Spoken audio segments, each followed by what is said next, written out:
Good morning mga idol. Another day, another vlog tayo mga idol. At yan nga mga idol, naglilinis tayo ng loop para maging maayos at healthy ang ating mga ibon. Tinatanggal natin mga idol yung mga dumi gamit ang water pressure mga idol.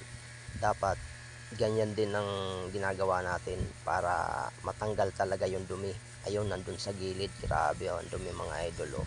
Kaya ginagamitan natin ng water pressure. Kaya kung may pagkakataon kayo mga idol, ganyan din ang gawin yung mga idol.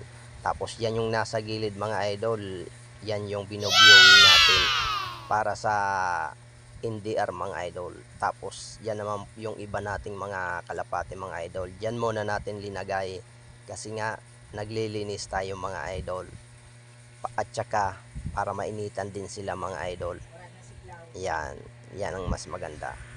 Yon. Tapos yan yung isa mga idol nakalabas, sana wag pumitik. Unang labas pa lang yan ngayon mga idol. At yan nga mga idol, malinis na yung ating loop. Tingnan nyo man ng mga idol kung gaano talaga kalinis pag ang ginamit natin ay ang water pressure. Yan mga idol, oh. Yan, tanggal talaga yung mga tae ng kalapati. Ayan, nakikita nyo mga idol, talagang super linis ang ating loop.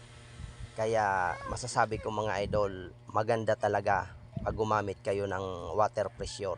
So ayan pa nga yung iba natin mga idol na nasa loob